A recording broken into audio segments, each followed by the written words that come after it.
Welcome to Melissa on Air, broadcasting from the shadows of the mind.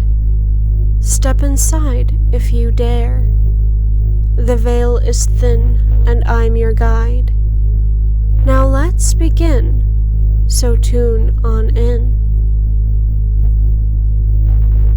Once upon a time, in a sunlit playroom, tucked away in an old creaking house, a little girl played with dolls, tea sets, and tiny plastic ponies, completely unaware that the shadows were watching.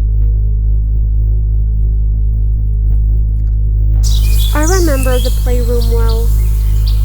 It was painted in cheerful colors, filled with toys and books and imagination. That room was my entire world during the day, but when the sun began to set, everything changed.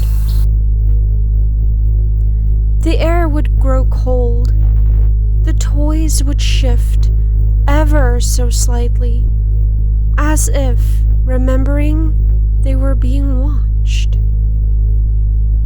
I never went in after 5 in the evening, not willingly. Even the dogs wouldn't cross the threshold. And in the far corner of the room stood something tall and dark, a shadow that didn't belong.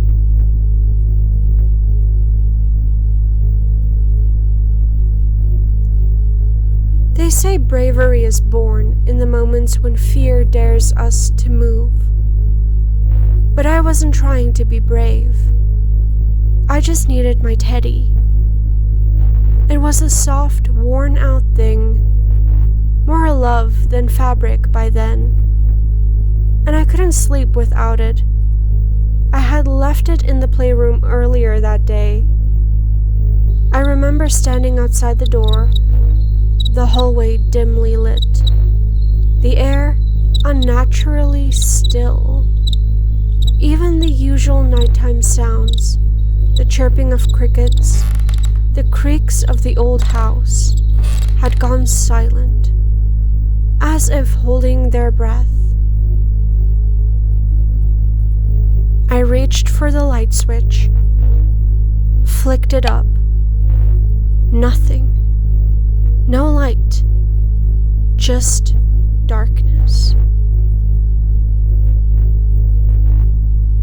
The kind of dark that feels thick, heavy, like it's pressing up against your skin. Still, I crossed the threshold.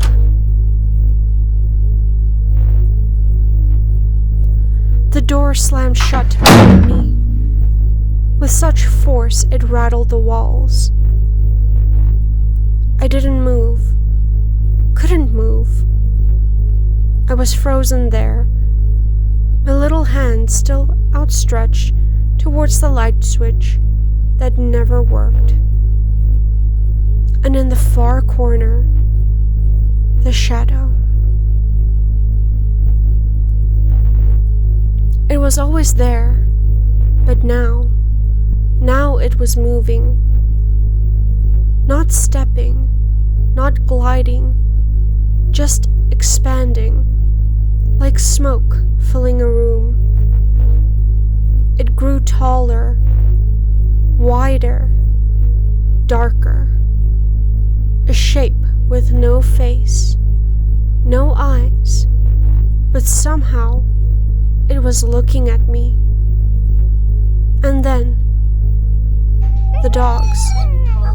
They were scratching, crying at the door, desperate, as if trying to warn me, or rescue me, or both.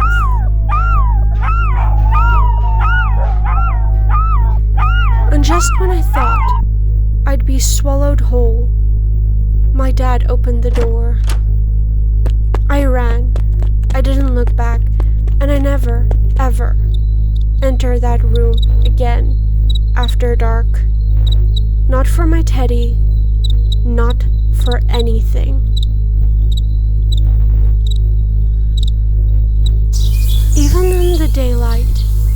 stay there long. I played outside, in the living room, anywhere else, because even when you can't see the shadow man, you feel him. Once you've seen him, he never truly leaves. He becomes a presence, always there, lurking in the corners, watching. And you'll always feel like you're being followed by something, just out of sight.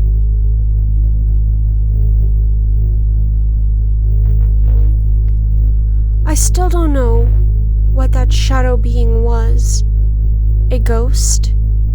A demon? Something older and darker? All I know is he enjoyed it. He fed off fear, especially the fear of the innocent and the helpless. I was just a little girl playing with toys. I should have been safe. But that room became a place of nightmares. A place where shadows moved and silence screamed.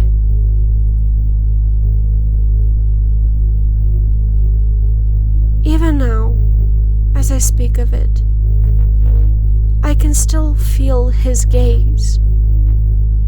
Not watching through eyes, but through presence, like he never really left. And it makes me wonder, was he truly bound to that room? Or was he just passing through? Because not long after, something else started happening. There was a lady in the house, one we didn't invite, one who didn't speak, but we all felt her. More on that next time. For now, this has been Melissa on Air, broadcasting from the shadows of the mind. Step inside if you dare. The veil is thin, and I'm your guide. Now let's begin, so tune on in. And with that, I end today's broadcast. Till next time, stay spooky.